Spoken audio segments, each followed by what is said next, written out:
Hey guys, Corey from the Gorilla Pit. Welcome to today's episode of the Daily Pit. Now what we're going to chat about today, guys, is we're going to talk about supersets. Okay, now it's an overload principle that basically entails doing one exercise straight after the other. Now there's two ways that you can do it. The first one is supersetting the same muscle group, okay, and it might entail doing a big lift followed by a smaller lift, or vice versa. You do like a pre-fatiguer and then use the big prime mover. So how it could look, say you're doing chest, you might do a nice heavy bench press and go straight from a bench press into a lighter fly. Okay, so they're both chest exercises. What it's going to enable us to do is go heavier on that bench press, okay, and we're going to get the time under tension by dropping the weight and hitting it with a slightly smaller, lighter exercise.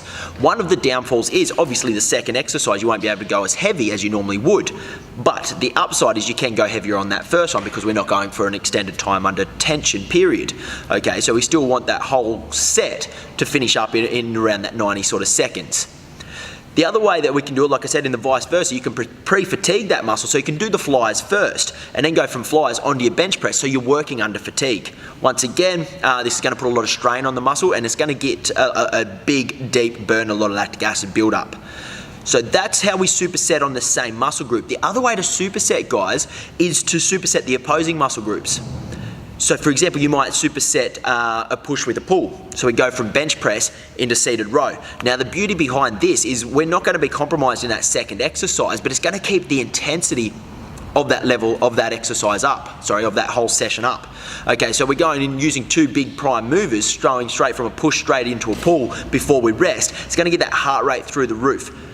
Neither first nor second exercise is going to be compromised because that muscle won't be fatigued. So this is the brilliance of the superset, guys. It's going to add either a heap more tension on the working muscle group, or it's going to enable us to really ramp up that the intensity of that session to be able to burn more fuel. So next time you're in the gym, guys, give a superset a try. Watch you either really fatigue and burn out that muscle, or burn a shit ton of fuel by keeping that intensity and working those bigger muscle groups. It's going to get the heart pumping. It's going to burn like crazy, and it's a really good overload principle to take your training to the next level. Throw it in there, guys. So there you go. As always, any questions, throw them in the comments below. Otherwise, keep crushing it. See ya.